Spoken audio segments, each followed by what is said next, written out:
Continuando, então, com o estudo da parte geral do Código Civil, hoje vamos iniciar o assunto que diz respeito aos defeitos do negócio jurídico. Faremos esse estudo em duas partes, né? Porque os defeitos do negócio jurídico são o erro, o dolo, a coação, o estado de perigo, a lesão e a fraude contra credores. Nesta primeira parte, nesta primeira aula sobre defeitos do negócio jurídico, vamos falar apenas de erro, dolo e coação, analisando as disposições do Código Civil que tratam desses assuntos, ok? Vamos lá então. Começando pelo erro. Mas antes, uma breve introdução. Pensem comigo. Quando do estudo da teoria geral dos fatos jurídicos, né, também na parte geral do Código Civil, vocês perceberam que os atos e negócios jurídicos, eles se classificam como fato jurídico humano, né? E voluntário. Se diferenciam do ato ilícito porque os fatos, o ato e o negócio jurídico são atos de acordo com a lei, né? Praticados de acordo com a lei e contrário, né? O contrário ocorre como um ato ilícito, né? Agora, pode acontecer de alguns atos e negócios jurídicos serem praticados, terem defeitos, né, utilizando os termos do próprio Código Civil, né? Esses defeitos são esses que eu mencionei agora, né? O erro, o dolo, a coação, o estado de perigo, a lesão e a fraude contra credores, né? Então, são os chamados vícios do consentimento ou vícios sociais. Explicando isso. Pode acontecer a vontade, a manifestação da sua vontade para celebrar um negócio jurídico é de suma importância. E ela tem que ser, essa manifestação tem que ser válida, né? Às vezes, a sua vontade interna, né? A sua vontade interna não corresponde à vontade que você exterioriza, né? Então, não há essa correspondência entre a vontade que você declarou e a vontade que você queria exteriorizar. Então, você queria algo, mas quando foi se manifestar, se manifestou de maneira diferente. Então, há um vício, há um defeito nessa manifestação de vontade. Esses são chamados vícios do consentimento. Dentre esses defeitos que eu mencionei, os vícios do consentimento são o erro, o dolo, a coação, o estado de perigo e a lesão, certo? Agora, por outro lado, pode acontecer a vontade interna até corresponder com a vontade que você exteriorizou, com a vontade que você colocou, se manifestou, por exemplo, num contrato. Então, a vontade interna, às vezes, até corresponde. Só que ela desvia da lei, ela prejudica terceiros, né? Nesses casos, você estará diante de um vício social ou dos vícios sociais, né? São dois, na verdade, a fraude contra credores e a simulação. Ocorre que no novo Código Civil, a simulação não veio tratada como defeito do negócio jurídico, porque a simulação torna o negócio, torna um contrato, por exemplo, nulo, nulidade absoluta. Aliás, o estudo da invalidade, né, nulidade absoluta, nulidade relativa, será objeto de aula posterior, né? Agora, a simulação, então, não é tratada como um defeito no novo Código Civil, mas a fraude contra credores, sim. E a fraude contra credores é um vício social. Então, resumindo, existem vícios do consentimento e vícios sociais. Os vícios do consentimento, repito, são o erro, o dolo, a coação, o estado de perigo, a lesão, certo? E os vícios sociais são a fraude contra credores e a simulação. Repito que a simulação não veio tratada no Código Civil atual como defeito do negócio jurídico, né? Porque ela gera a nulidade absoluta do negócio jurídico. Agora, a fraude contra credores, sim, e também será objeto de estudo aqui, junto com os defeitos do negócio jurídico, em aula posterior. Vamos analisar o que o código chamou de erro ou ignorância, né? A primeira observação a ser feita aí é que o código, ele de certo modo, tratou como sinônimo erro ou ignorância. Tecnicamente falando, não é bem assim, né? A ignorância seria a ausência completa de conhecimento sobre algo, né? E o erro é uma falsa noção sobre algo, sobre um objeto, sobre uma pessoa, né? Nós veremos exemplos a partir de agora, né? Mas o código equiparou tanto o erro quanto a ignorância no que diz respeito aos seus efeitos, né? Vejam o que diz o artigo 138. São anuláveis os negócios jurídicos quando as declarações de vontade emanarem de erro substancial, que poderia ser percebido por pessoa de diligência normal, em face das circunstâncias do negócio. Então, o negócio, quando é emanado, quando ele é realizado com erro, né, o negócio é anulável. Essa é a primeira observação, certo? Vocês tiram isso, além desse próprio artigo 138, né, vale conferir o que diz o artigo 171 e também o artigo 178, ambos do Código Civil, né?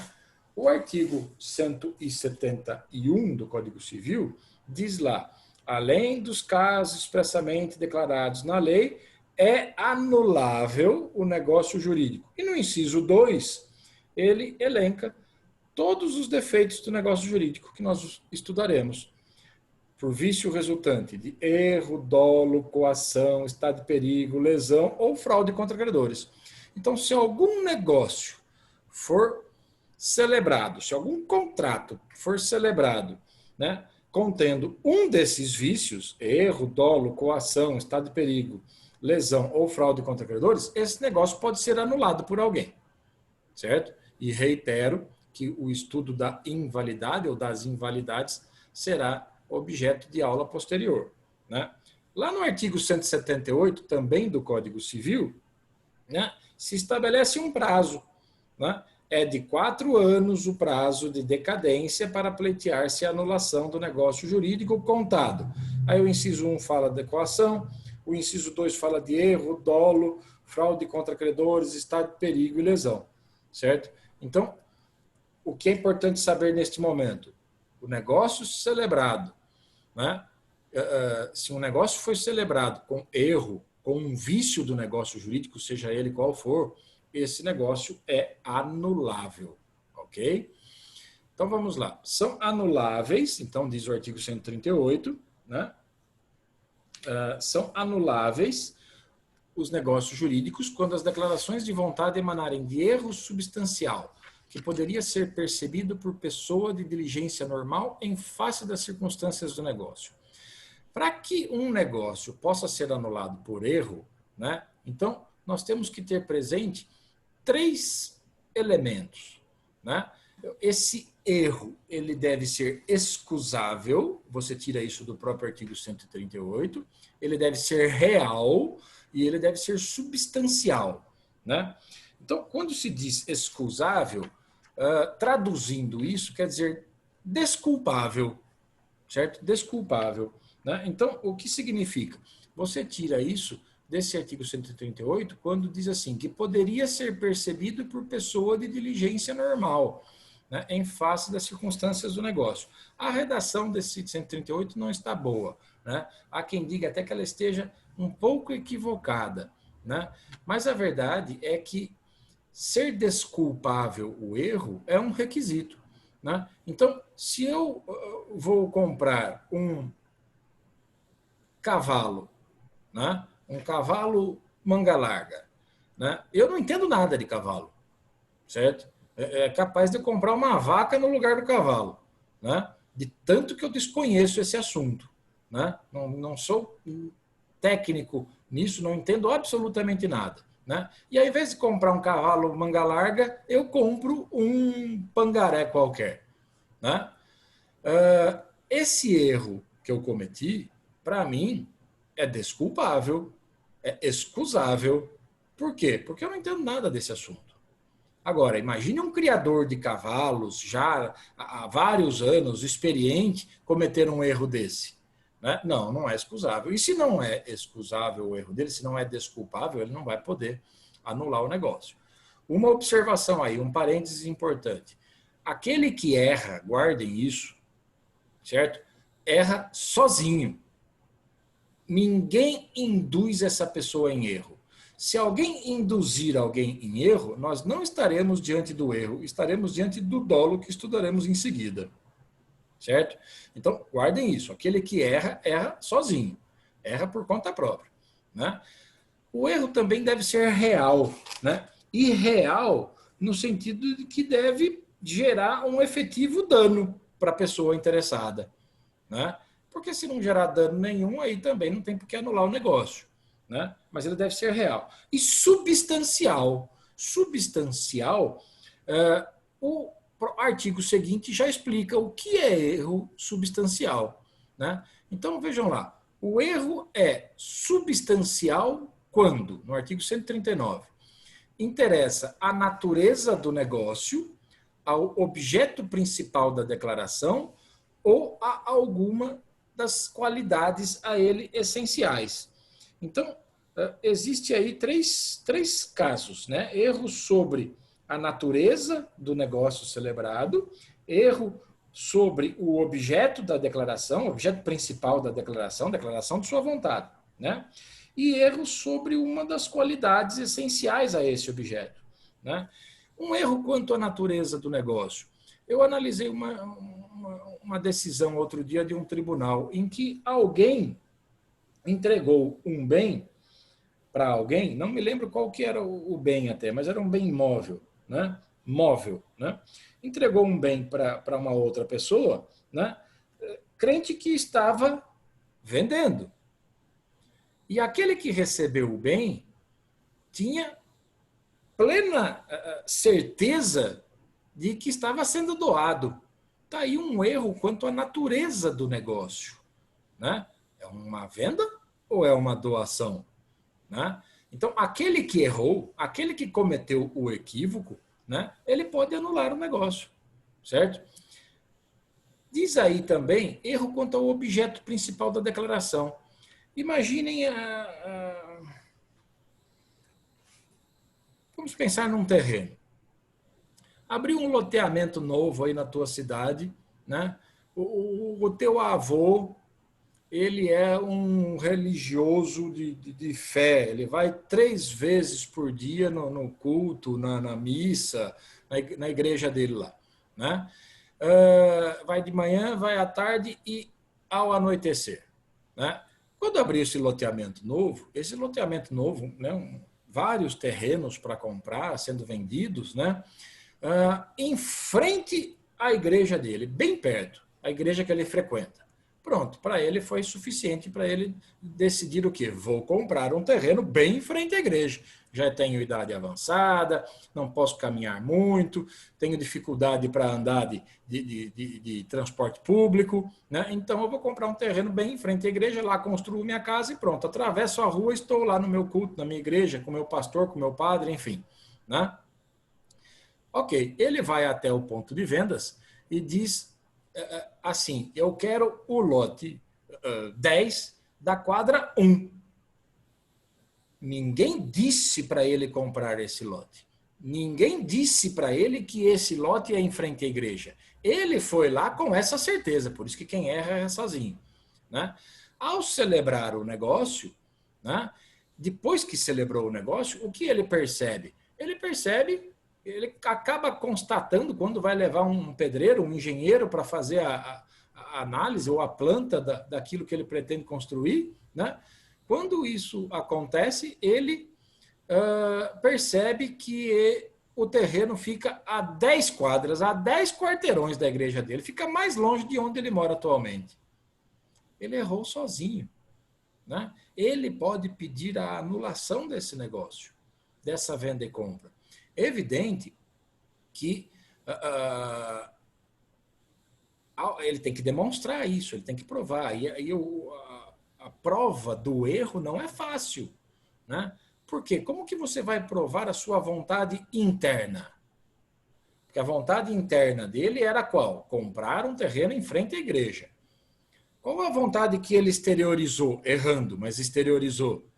Né? Comprou um terreno 10 quadras distante da igreja. Né? Então ele tem que demonstrar isso. É difícil provar, mas não é impossível, certo? Imagina que esse senhor que comprou sou eu. E eu aqui durante a aula aqui com vocês, eu mostrei para vocês até a planta, né, do loteamento, contente, né, e avisei todo mundo aí que está me ouvindo e disse, olha, eu vou comprar amanhã, porque hoje foi o lançamento desse loteamento novo aqui na minha cidade, eu vou comprar amanhã o lote de terreno em frente à igreja. Né? Olha aí quanta testemunha eu já tenho da minha vontade interna. Né?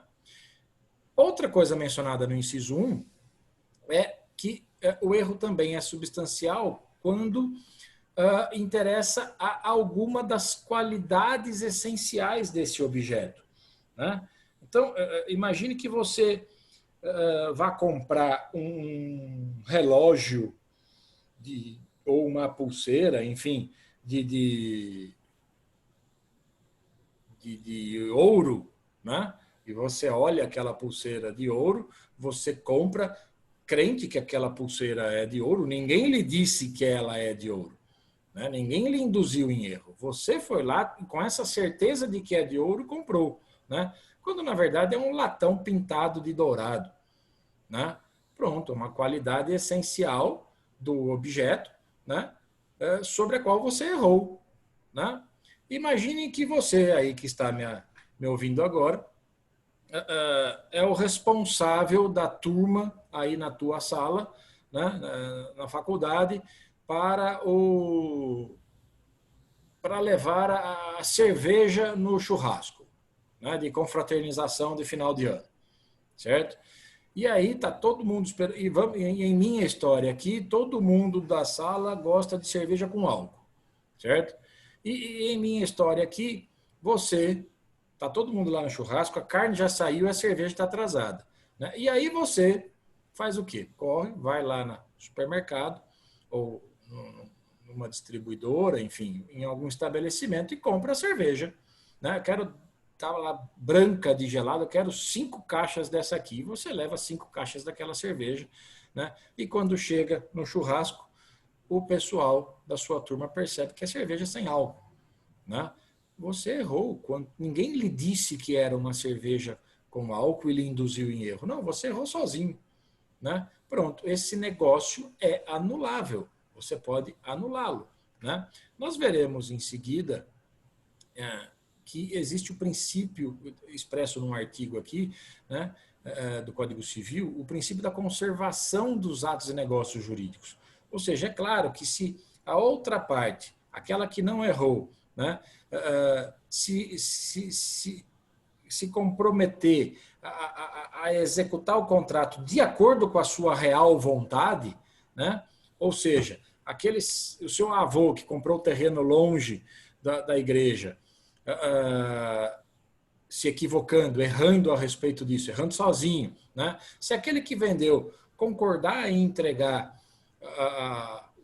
o lote de acordo com a vontade real dele, ou seja, aquele lote em frente à igreja, não tem por que anular, evidentemente. Né? Diz o inciso 2 do artigo 139, né, que o erro também é substancial quando concerne a identidade ou a qualidade essencial da pessoa a quem se refere a declaração de vontade, desde que tenha influído nesta de modo relevante. Né? Então, aí é o erro, né, sobre a qualidade de pessoa. Né? Sobre a qualidade de pessoa.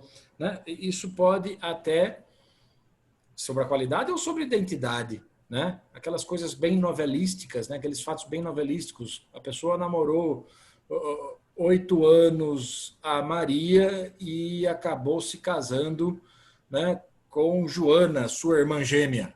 Né? É um erro quanto que concerne a identidade de pessoa. Né? O erro quanto à qualidade essencial, aliás, isso tem um reflexo interessante lá no direito de família, que vocês estudarão no curso de direito de família. Né? Lá existe o chamado erro substancial também sobre a pessoa, né? Para os curiosos, isso está previsto lá nos artigos 1556, 1557 do Código Civil, tá? O casamento pode ser anulado até, certo? O próprio casamento pode ser anulado por erro essencial quanto à pessoa do outro cônjuge, certo? Então, diz lá, por exemplo, o erro, o casamento, o 1556 do Código Civil, o casamento pode ser anulado por vício da vontade, olha lá, né? Se houve por parte de um dos nubentes, ao consentir, erro essencial quanto à pessoa do outro. Alguém poderia perguntar, ô professor, mas o que é erro essencial quanto ao outro cônjuge? O artigo seguinte diz, o 1557, considera-se erro essencial sobre a pessoa do outro cônjuge, né? E aí tem alguns incisos a respeito. Vou exemplificar com apenas um, né? Considera-se erro essencial, por exemplo, sobre o outro cônjuge, né? Aquele que diz respeito à sua identidade, como está aí no 139, né? Sua honra, sua boa fama, né? E esse erro tem que ser tamanho, né? Que o seu conhecimento posterior chega a tornar insuportável a vida em comum ao cônjuge que desconhecia esse fato, né? Então, esse instituto do erro também tem reflexo lá no direito de família, né? O inciso 3 diz que o erro também é substancial, sendo de direito e não implicando recusa à aplicação da lei, for o motivo único ou principal do negócio jurídico. Então, o erro de direito, né, aí, aliás, vale a pena abrir um parênteses, né, porque esse é o chamado erro de direito. Tá? Tem um artigo lá na lei de introdução às normas do direito brasileiro, a conhecida LINDB, assim apelidada, né? Lá no artigo 3º diz que ninguém se escusa de cumprir a lei alegando que não a conhece. Alguém poderia estar indagando nesse momento, mas espera aí, se ninguém pode alegar ignorância à lei, como que o erro de direito pode implicar na anulação do negócio, né? Eu diria o seguinte, esse inciso 3 do artigo 139 não contraria o artigo 3º da Lei de Introdução às Normas do Direito Brasileiro. Principalmente porque aqui no inciso 3 do artigo 139 está dito que o erro é substancial quando, sendo de direito, e agora, e não implicando recusa à aplicação da lei, for o motivo único ou principal do negócio jurídico. Então, o erro de direito, né, não pode gerar a oportunidade de você se recusar, de você tentar impedir a aplicação da lei. Tem um caso, por exemplo, né, de alguém que realizou uma compra, né, uma pessoa jurídica que realizou uma compra de produtos, né, que já havia sido proibida, esse produto, né, já havia sido proibida a entrada dele aqui no Brasil, né?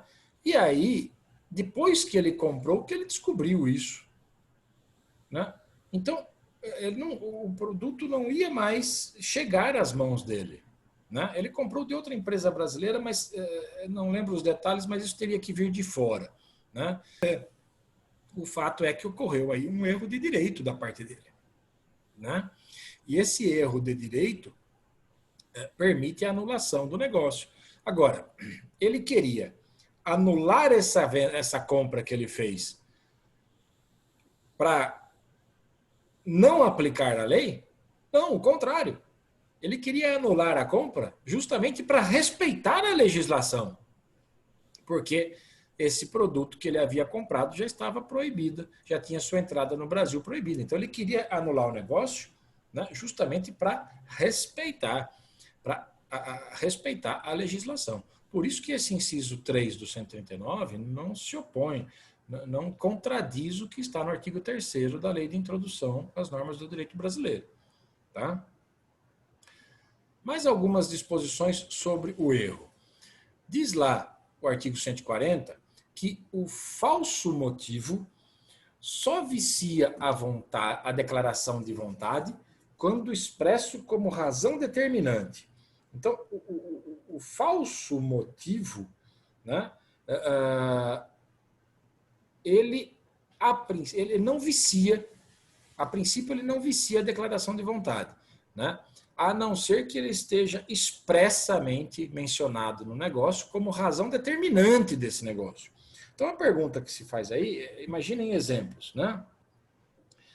Por que eu estou vendendo para você? Por que, avalia o motivo. Por que eu estou doando algo para você?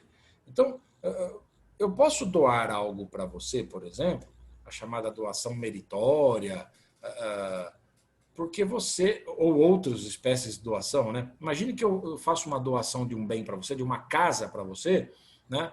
Porque você salvou minha vida. E isso consta expressamente no negócio.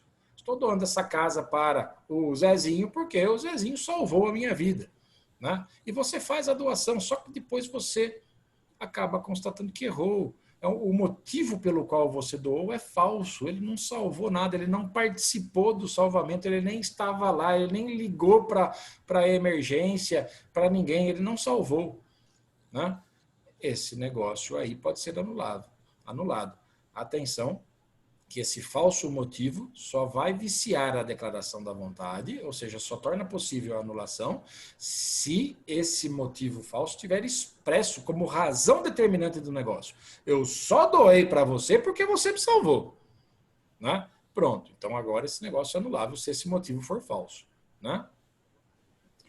Diz o 141 que a transmissão errônea da vontade por meios interpostos é anulável nos mesmos casos em que o é a declaração direta. Sim, você pode manifestar a sua vontade, né, de diversas maneiras, né? Então, você pode, de maneira direta, eu olhando para você e falando para você, né? Mas essa manifestação da vontade minha, né, através da qual ou com a qual estou cometendo um erro, né, ela também pode ocorrer através de meios interpostos, ou seja, pode ser por fax, pode ser por e-mail, né, pode ser por qualquer outro meio interposto, né, meio através do qual eu estou transmitindo a minha vontade. Então, a transmissão errônea da vontade, o erro pode ocorrer tanto numa declaração direta que eu faço para você, como também por meios interpostos. Tá? O artigo 142 diz que o erro de indicação da pessoa ou da coisa a que se referir a declaração de vontade não viciará o negócio jurídico por seu contexto e pelas circunstâncias, se puder identificar a coisa ou pessoa cogitada. Quando o código diz, o erro tem que ser substancial, não tem? Né? Para anular o negócio. Né? Quando o código apresenta alguns casos em que o erro, mesmo cometido, não anula, né, ele está se referindo a um erro sanável, um erro que pode ser sanado. Né? Alguns chamam de erro acidental. O erro acidental não torna anulável o negócio jurídico. Lembrem que um dos requisitos do erro para que ele possa viciar a vontade e anular o negócio é ele ser substancial. Né? Acidental, não. Né? Então, o erro quanto à indicação de pessoa ou de coisa, né, ele não vicia a vontade se você puder, pelo contexto ou pelas circunstâncias, né, identificar a coisa ou a pessoa cogitada. Né? Imagine que vamos pensar aqui, num testamento, vai, você colocou lá que deixa parte dos seus bens para o seu filho, seu sobrinho Pedrinho, certo? E aí você morre e, na verdade, você não tem um sobrinho chamado Pedrinho. Né? Tinha um Pedrinho conhecido lá, tal, mais de um, mas você não tem um sobrinho chamado Pedrinho. né? Pronto, o erro quanto à indicação da pessoa, né? Tem uma qualidade aí que você colocou que ela não possui, ou seja, você colocou sobrinho, ele não é sobrinho, né? O Pedrinho não é teu sobrinho. Tá, mas será que pelas circunstâncias ou pelo contexto não dá para apurar, para identificar, para descobrir quem é a pessoa cogitada, né, nesse testamento? Né? Dá, porque nessa nossa história, né, o Pedrinho era afilhado do falecido. E ele sempre chamou o falecido de tio, e o tio também o chamava carinhosamente de sobrinho, quando na verdade, juridicamente, não era sobrinho. Né? Então, se trata de um erro acidental, e o erro acidental não torna anulável o negócio jurídico, certo? No 143, a mesma coisa. O erro de cálculo apenas autoriza a retificação da declaração de vontade. Né? Então, o erro de cálculo, ele também não torna anulável. Também se trata de um erro sanável, né? Um erro passível de correção, sem necessidade de se anular o negócio. Né? Então, às vezes você... É comum, aliás, isso quando se a sua manifestação de vontade diz respeito a peso, a medida de algo, a quantidade de algo, né? Você fixa o preço, por exemplo, de um objeto qualquer, né? O preço unitário de um objeto qualquer, né? E ao multiplicar pela quantidade de exemplares, por exemplo, desses objetos que a pessoa está comprando, você faz a conta errada. Né? Então, esse erro de cálculo não torna anulável o negócio. Basta retificar a declaração, basta fazer a correção. Né? E, por fim, o artigo 144, né, que eu já acabei explicando para vocês, porque ele traz o princípio da conservação dos negócios jurídicos. Né? O erro não prejudica a validade do negócio jurídico quando a pessoa a quem a manifestação de vontade se dirige se oferecer para executá-la na conformidade da vontade real do manifestante. Então, é claro, se eu errei ao comprar algo, por exemplo, num daqueles exemplos que eu dei lá atrás, né? Se eu errei quanto ao objeto, né, principal da declaração, e aquela pessoa que me vendeu se oferecer para entregar o objeto correto, de acordo com a minha vontade real, aquela que eu realmente queria, né? Pronto, não tem por que anular. Né? Então, aí você está conservando um negócio jurídico, por isso que se chama, ou que isso é chamado pela doutrina, como princípio da conservação dos negócios jurídicos. Ok? Agora o dolo. Né? Quanto ao dolo, agora sim, alguém lhe induz em erro. Certo? O erro, você erra sozinho. No dolo, alguém lhe induz em erro. Então, diz aí no artigo 145 que são os negócios jurídicos anuláveis por dolo quando este for a sua causa. Né? Ele está se referindo aí ao chamado dolo principal. Alguns autores mencionam dolo essencial. Né? Então, mudem aquelas histórias e põem alguém agora naquelas histórias induzindo alguém em erro. Certo? Aí o negócio também é anulável, também se torna anulável. Né? Então, imagine que você tem aí uma caneta qualquer, né? E você a oferece para mim, dizendo, olha, eu compro essa caneta, professor, porque essa caneta é de ouro puro. Né? Ela tem até a parte interna dela, até a tinta dela contém ouro, um pouco de ouro. Né? E eu acredito nisso, porque confio em você e compro. Né? E pago um valor considerável por isso. Né? Ou, às vezes, compra este objeto, porque este objeto veio da França, né? E faz parte da história da França, na época de não sei quem, e por aí vai. Né? Essa garrafa de vinho fazia parte da coleção de Napoleão Bonaparte, né? E, enfim. e quando, na verdade, isso não ocorre, né? Quando, de fato, isso não é verdade. Então, você está me induzindo em erro. E eu só estou realizando o negócio, aí o dolo principal, né? Eu só estou realizando o negócio porque você, né, está me induzindo em erro, né? Então, a causa da celebração do negócio, da venda e compra, seja lá qual for o negócio realizado, a causa da celebração, né, está sendo o dolo que você está praticando.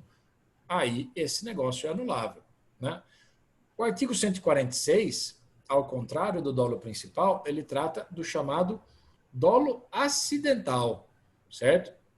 O dolo acidental, segundo o artigo 146, só obriga a satisfação das perdas e danos. Ou seja, o negócio não é anulável. E o dolo é acidental quando, a seu despeito, o negócio seria realizado, embora por outro modo. Então vamos pensar em algo aqui. Você oferece para mim o seu veículo, certo? O seu carro, em venda, né? Então, eu estou vendendo meu carro, né? E a gente negocia, etc. E o negócio está praticamente fechado, praticamente celebrado. Você vai me vender o seu carro por R$ 15.000, né?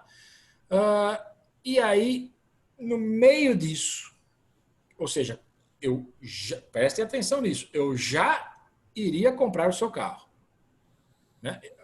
O negócio seria realizado pelo valor de R$ 15.000, certo? Você, antes de batermos o martelo, você inventa uma história dizendo assim, professor, ao invés de pagar 15, paga 25, vai. Eu lhe respondo, poxa vida, você é meu amigo, tudo, mas você não é meu filho, né? Por que isso? Não, aí você inventa uma história, olha, porque eu preciso passar por uma cirurgia, ou porque eu estou sem dinheiro, porque eu estou passando fome, ou porque lá em casa, meu irmão, eu preciso pagar a cirurgia que ele vai fazer, enfim, você inventa uma história que me comove. Só que é uma história inverídica. São fatos que não existem. Você está me induzindo em erro, né? É um dolo, mas é acidental, não é principal. E por que não é principal? Porque o negócio seria realizado, utilizando os termos da própria parte final do 146. Né? O negócio já seria realizado, mas de outro modo. Ou seja, eu iria comprar por 25. Perdão, na nossa história eu iria comprar por 15 mil. Né? Acabei comprando por 25. Por quê? Porque você me induziu em erro. Esse negócio, atenção ao 146, esse negócio, praticado com um dolo acidental, não é anulável, certo? Porque está escrito aí no 146 que ele só obriga a satisfação das perdas e danos. Ou seja, eu não posso pedir anulação desse negócio, mas eu posso pedir para você a diferença do valor. Né? Íamos fechar por 15, paguei 25 por conta do dólar, então me dá 10 aí de volta. Tá?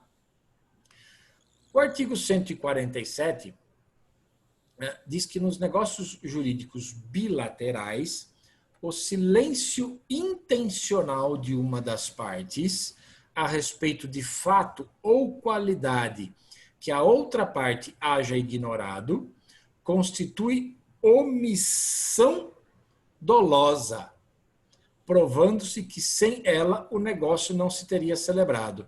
Tá? Alguns chamam isso de dolo omissivo, ou outros chamam de dolo negativo, né? E outros chamam simplesmente com a expressão que está no próprio artigo 147, omissão dolosa. Né?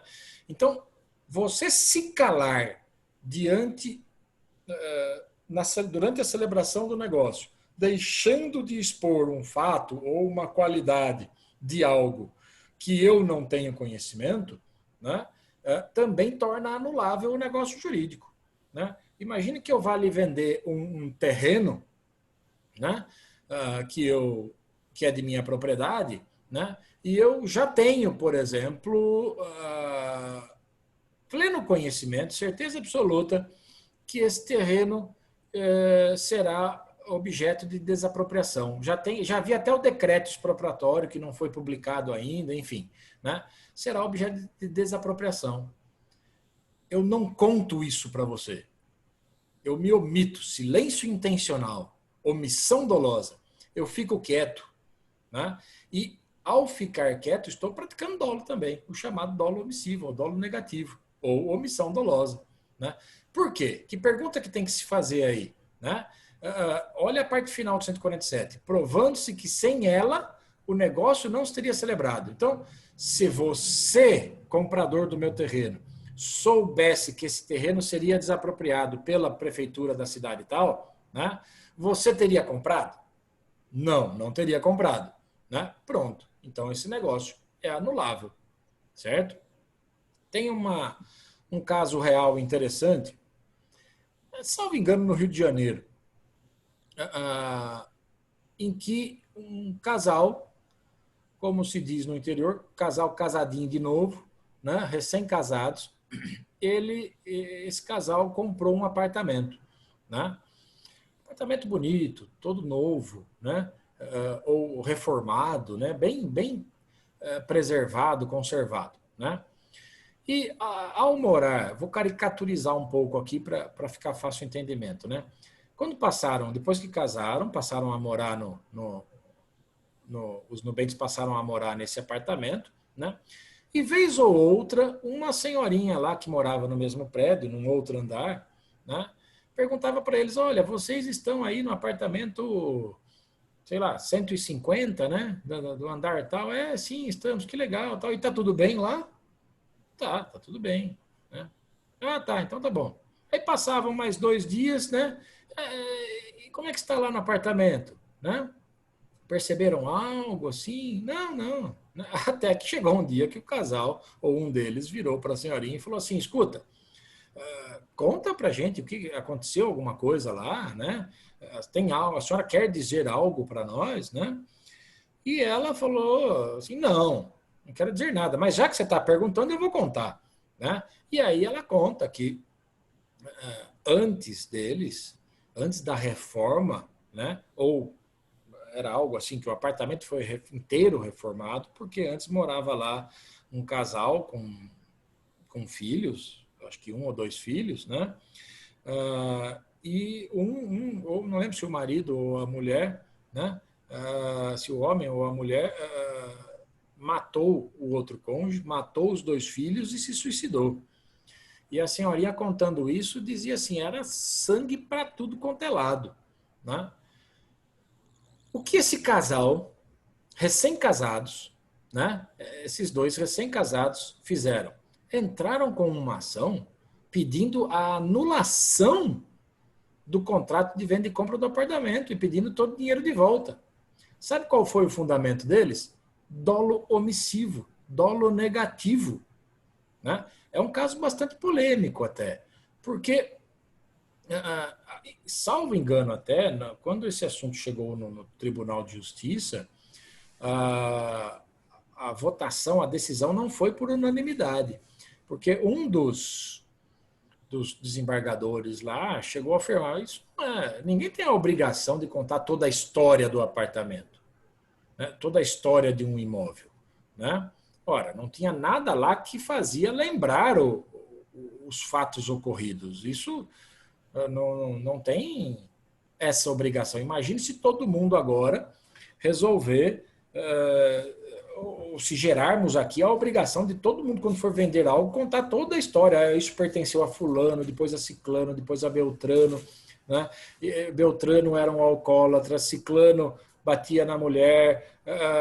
Não dá para, não daria mais para celebrar negócios jurídicos, né? Isso na opinião de um dos embargadores, né? Os outros 2 não. Os outros 2 entenderam que era sim caso de dolo omissivo, salvo engano isso, né? Que era caso de dolo negativo, porque o casal, se soubesse desses fatos, não teria comprado o apartamento. E aí anulou a venda, certo? Enfim, eis o dolo negativo, né? Diz o artigo 148 que pode também ser anulado o negócio jurídico por dolo de terceiro, certo? Se a parte a quem aproveite dele tivesse ou devesse ter conhecimento. Em caso contrário, ainda que subsista o negócio jurídico, o terceiro responderá por todas as perdas e danos da parte a quem ludibriou. Traduzindo esse artigo é o seguinte, o negócio também pode ser anulado quando um terceiro pratica o dolo, e não a própria parte contratante. Né? Então, algum desses contratantes está sendo beneficiado pelo dolo de terceiro. Né? E o outro está sendo prejudicado. Mas quem está praticando o dolo é um terceiro, que não faz parte do contrato. Né? Então, imaginem que o Zé, né, chega até mim, o Zé é um terceiro qualquer, né, que nem faz parte da turma da tua sala na faculdade. Né? Mas ele te conhece. O Zé chega para mim e fala assim, professor, compre o vademecum do fulano de tal, do Joãozinho aí da tua sala, né? Porque o vademecum dele pertenceu a Clovis Bevilacqua, né? Então, a lei é antiga, tudo, mas tem um valor histórico fantástico, né? Quando, de fato, isso não é verdade. Né? Então, percebam que é um terceiro, o Zé praticando um dolo, me induzindo em erro para comprar algo que é seu, né? Que é de você, que é do João. Né? Então, o João vai ser beneficiado com isso. Né? E eu prejudicado, porque quando eu perceber que isso não pertenceu a Clovis Bevilacqua, que é um grande jurista, o autor, digamos assim, entre aspas, do Código Civil de 1916, né? O valor desse bem cai por terra. Né? Só fica, na verdade, com a característica de um vademecum velho, né? E não com um valor histórico. Né? Bom, 3 situações podem surgir aí desse artigo 148. Né? Então é assim, o terceiro está praticando dolo, né? Que é, esqueci os nomes da nossa turma, que o Zezinho o Zé está praticando dolo, né? O João sabe que ele está praticando dolo, né? E colabora com o dolo. Aí esse negócio é anulável. Segunda hipótese, o terceiro, o Zé está praticando dolo, né, que é o terceiro. O João não sabe, mas tem conhecimento, ele se mantém quieto. Também é anulável esse negócio. Mas olhem a terceira hipótese. O terceiro, que é o Zé, está praticando dolo, e o João não tem a menor ideia de que isso está acontecendo. Né? Não sabe, realmente não sabe disso. Não tinha nem como saber. Né? Neste caso, né, o negócio não é anulável, porque o João está de boa fé. Né? Ele não está praticando dolo, não está me induzindo em erro. Né? Quem está praticando é o terceiro. Aí alguém poderia perguntar, pô, professor, mas então o senhor comprou um negócio enganado, né, e não pode anular nessa terceira hipótese? Não, não posso anular. Mas, olha o que diz o 148, eu tenho ação lá contra o terceiro, né, para ele me reparar todos os danos que me causou. Certo? O artigo 149 trata do dolo do representante legal, certo? E também do representante convencional. Então, entendendo isso, e vocês já sabem, na verdade, o representante legal, para lembrar, é aquele em que a lei diz quem lhe representa. Né? Então, por exemplo, o curador de uma pessoa interditada, certo? É um representante legal. Né? Os pais em relação aos filhos. Né? E o representante convencional é aquele que você contrata para lhe representar, é o seu procurador. Você celebra com ele um contrato de mandato, né, que vocês estudarão no curso de Direito Contratual, né, os contratos em espécie. Né? Esse é o procurador, aquele que você, para quem você dá uma procuração. Né? Esse é o representante convencional. Então vamos lá, o que diz o 149? Que o dolo do representante legal, né, então, o dolo praticado pelo curador. Né? Vamos pensar lá no curador, da pessoa interditada. Né? De uma das partes, só obriga o representado a responder civilmente até a importância do proveito que teve. Então, olha só, o representante não é terceiro, hein? Para começar. Ele é a própria pessoa, só que está... É a própria pessoa que está lá, só que representada por alguém. Então, não é terceiro. Né? O dolo do representante legal, né? Imagine que o meu curador, né? Eu sou uma pessoa interditada, e o meu curador vai celebrar um negócio qualquer aí em meu nome. Né? É me representando. Sou eu celebrando representado por ele. Né? Só que o curador pratica um dolo, induz alguém em erro. Né? Eu, né? Eu respondo por isso também. Mas até a importância do proveito que eu tive. Ou seja, com esse negócio que ele celebrou, eu obtive alguma vantagem? Se eu obtive alguma vantagem, então eu respondo até o valor dessa vantagem que eu tive. Né? Olha a segunda parte como muda. Se o dolo for do representante convencional, então agora eu contratei você para ser meu representante. Eu dei uma procuração para você me representar. Né? E você, ao me representar, praticou o dolo. Certo? Eu, neste caso, que sou representado, né, eu respondo solidariamente com você, né, não só até a importância do proveito ou da vantagem que tive, mas com todas as perdas e danos causadas ao outro contratante. Certo? E por que nesse caso é um pouco mais grave, penaliza mais o representado? Porque eu escolhi o representante neste caso. Né? Na representação convencional. E se eu escolhi mal e devo arcar com isso. Tá? E por fim, sobre o dolo ainda, o artigo 150 diz que se ambas as partes procederem com dolo, nenhuma pode alegá-lo para anular o negócio ou reclamar indenização. Né? Estamos aí diante do fato, da circunstância em que as duas partes no negócio estão agindo com dolo. Né? Esse é o chamado dolo recíproco. Tá? Alguns autores chamam de dolo bilateral. O dolo recíproco é até mais utilizado, mas dolo bilateral também existe. Tá? Também é utilizado. Então, neste caso, ninguém pode alegar dolo para anular o negócio nem pedir indenização. Né? Porque você mesmo está agindo com dolo. Ah, mas a outra parte também. Sim, mas você também. Né? Então, ninguém pode se beneficiar da sua própria torpeza, seu próprio ato ilegal, do seu próprio ato que se desvirtua da lei. Né? Então, diante disso, ninguém pode pedir a anulação nem pedir indenização em decorrência da celebração de um negócio quando ambas as partes estão agindo com dolo. Tá? Agora a coação, para terminarmos a aula de hoje. Né?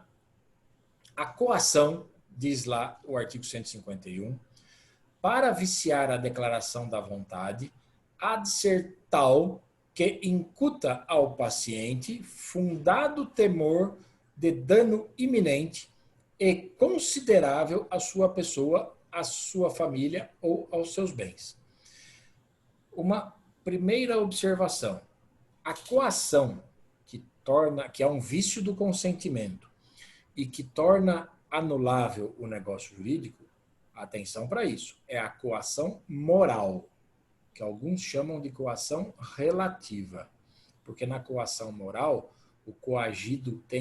a pessoa coagida tem uma opção. Né? Tá, qual é a outra então? A outra é a chamada coação física, né? Ou coação absoluta. Né? Então, pensem o seguinte, se eu chego até você, lhe dou uma surra, né? E conduzo o seu polegar num contrato, você fica totalmente desfigurado diante da surra que levou, né? E conduzo a sua mão num contrato em que seja possível a colocação da sua digital lá, né? Justamente para considerar celebrado aquele contrato. Essa é a coação absoluta, essa é a coação física. E por que essa coação não é um vício de consentimento? Aqui, um defeito do negócio jurídico. Porque essa coação torna o negócio nulo, plenamente nulo. Porque você não tem opção nenhuma. O vício do consentimento, lembrem que o vício do consentimento ocorre quando a sua vontade interna não corresponde à vontade que você exteriorizou. certo? Imaginem nessa coação física, nem vontade sua tem, nem manifestação de vontade sua tem. Né? Então, um negócio celebrado sem declaração de vontade, ele é nulo de pleno direito. Mas voltando aqui para o Código Civil, a coação moral ou a relativa, essa é aquela que lhe dá uma opção.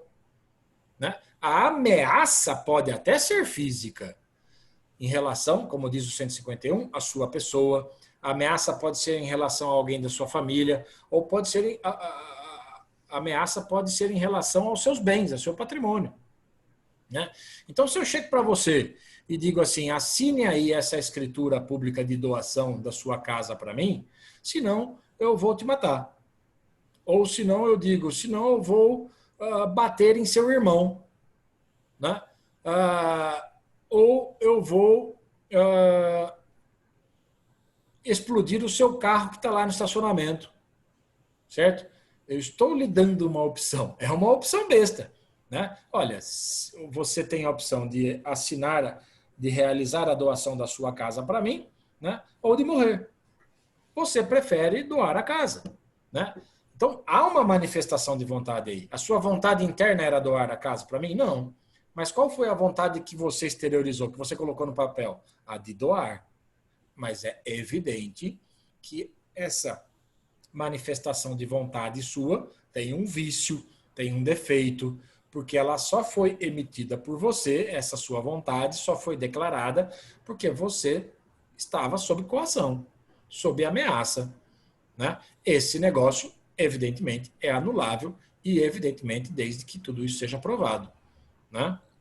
O parágrafo único desse artigo diz que, se disser respeito à pessoa não pertencente à família do paciente, o juiz, com base nas circunstâncias, decidirá se houve coação. Então, olha só, o caput fala que a ameaça pode ser em relação à própria pessoa contratante, né? Pode ser em relação à família do contratante ou em relação aos bens do contratante. Né? O parágrafo único abre mais o leque e diz assim, olha, pode até ser alguém de fora da família, que não pertence à sua família. Né? Mas aí o juiz vai ter que analisar, de acordo com as circunstâncias, né? Se realmente houve coação, se realmente você se sentiu coagido, mesmo a pessoa não sendo de sua família. Né? Então imagine que eu chego para você e ameaço a tua namorada. Né? Ameaço a tua namorada, ou um amigo teu. Né? Uma namorada, vai ficar melhor, ou um namorado. Né? E digo assim, olha, ou você faz isso, celebra tal contrato comigo, ou eu vou matar sua namorada, seu namorado, ou eu vou bater nele, enfim, eu vou fazer alguma coisa ruim com ele. Né? E gera em você um temor de um dano, né, que está prestes a acontecer, daí dano iminente, né, e é um dano considerável, porque eu vou matar, né, mas de alguém que não pertence à sua família. Né? Então aí o juiz tem que analisar as circunstâncias. O que ele analisaria? Vamos pensar um pouco aqui juntos. Né? O que ele analisaria nesse caso? Você começou esse namoro aí há uma semana. Né? Estou caricaturizando um pouco aqui. Né? O juiz não vai entender que você se sentiu coagido ou coagida. Certo? Ah, mas você namora há 8 anos a pessoa. Né? Pronto, aí parece que a coação está surgindo. Parece que você realmente se sentiu ameaçado ou ameaçada. Esses lapsos de tempo de namoro foram chutados aqui por mim, evidentemente. Né? Cabe aí o juiz analisar o caso concreto, né? E decidir de acordo com o que for apurado. Tá? O artigo 152 do Código Civil, ainda tratando da coação, diz que, no apreciar a coação, ter-se-ão em conta o sexo, a idade, a condição, a saúde, o temperamento do paciente e todas as demais circunstâncias que possam influir na gravidade dela. Né? E, com razão. Né? Por quê? São circunstâncias que podem aumentar a gravidade da ameaça, da coação, ou eliminar a gravidade da coação. Né? Então, imaginem que eu... Vamos pensar. Pensem naqueles lutadores que eu não ia falar boxe, né? Mas não é boxe. Hoje falam MMA, luta livre, aqueles lá, né? Vale tudo, né? Imagina, da minha época eu diria Mike Tyson, né? Que alguns aí de vocês devem conhecer. Cara violento, cara dentro e fora do ringue, né? Quase matava todo mundo no ringue. Né? Imagina que eu chegue para ele e fale assim: olha, você doa a sua casa para mim, eu vou bater em você. Né? Isso não é coação. Né? Isso, digamos, está mais para suicídio, né, do que coação, certo? Enfim, são critérios que devem ser levados em conta quando da apreciação da coação, se houve mesmo ou não, etc. Né? O artigo 153 diz que não se considera coação a ameaça do exercício normal de um direito, nem o simples temor reverencial. Então, olha só, ou você paga o que me deve, ou eu vou protestar o seu título. Ou eu vou protestar o título lá no cartório. Né? E aí o seu nome vai ficar sujo, vai ser um estrago. Né? Isso é exercício normal de um direito, porque se você não pagar, eu posso, a lei me permite fazer isso. Isso não é coação. Você não pode, por exemplo, se não pagar e eu realmente protestar, você não pode anular o protesto, certo? Porque é o exercício normal de um direito, tá? Assim como não se considera coação, o simples temor reverencial, né? Então, temor reverencial é geralmente o temor que você tem natural, que você tem em relação, por exemplo, aos seus pais, né? Em relação ao patrão, né? Não se considera temor reverencial. É claro que cada caso é um caso, né? Mas pensem assim: o seu patrão chega lá na sala onde você trabalha, seu empregador chega lá na sala onde você trabalha e diz assim: olha, estou vendendo o meu carro, né? Alguém daqui quer comprar, né? E você, com medo de desagradá-lo, resolve comprar. Isso é coação? Não, isso não é coação, né? Começaria a virar coação, né? Se de repente ele fala, olha, vamos também caricaturizar, né? Porque dependendo do que for falado, pode caminhar para a coação, né? Então, olha, estou vendendo meu carro, alguém desta sala aqui quer comprar? Né? Enquanto vocês vão pensando aí, eu vou lá no RH, porque eu tenho que fazer uma relação hoje de algumas pessoas, porque nesse tempo de pandemia a gente tem que aliviar as despesas, etc, etc. Né? Então, ou ele chega diretamente e diz, olha, ou você compra ou eu vou te demitir. Né? Pronto, aí está mudando a história. Né? Mas saibam que esse exercício normal de um direito ou o simples temor reverencial não se consideram coação. E, por fim, os dois últimos artigos, para a gente finalizar, tratam da coação exercida por um terceiro. Né? Lembram do dolo de terceiro? Né? Também existe a coação praticada por um terceiro. Né? Diz o 154 que vicia o negócio jurídico a coação exercida por terceiro se dela tivesse ou devesse ter conhecimento a parte a que aproveite. E esta responderá solidariamente com aquele por perdas e danos. O 155 diz: subsistirá o negócio jurídico se a coação decorrer de terceiro, sem que a parte a que aproveite dela tivesse ou devesse ter conhecimento, mas o autor da coação responderá por todas as perdas e danos que houver causado ao coacto. Gente, as três hipóteses que eu mencionei no dolo de terceiro se aplicam perfeitamente aqui na coação praticada por terceiro. Né? Então, se o terceiro, repito, é aquele que não está contratando. Né? Se um terceiro, por exemplo, está me ameaçando, né? Ameaçando, vamos pegar o exemplo anterior, né? Ou você vende a sua casa, ou você doa a sua casa para o Zé, ou eu vou te matar. Né? Se o Zé, a coação é de terceiro, se o Zé sabe disso e ajuda na coação, é evidente que o negócio é anulável. Se o Zé sabe disso, né, tem conhecimento disso, mesmo que não ajude na coação, esse negócio também é anulável. Tá? Agora, se o Zé não tem a menor ideia de que essa coação está sendo praticada, o negócio não é anulável. Mas esse negócio, eu, prejudicado, eu, coacto, coagido, né, tenho ação contra esse terceiro que está praticando a coação, justamente para que ele pague as perdas e danos, me indenize das perdas e danos que eu tive com a celebração desse negócio, certo? Essa é a primeira aula sobre defeitos do negócio jurídico. Falamos de erro, dolo e coação, com uma análise sucinta aí de todas as disposições que o Código Civil traz sobre esses assuntos, certo?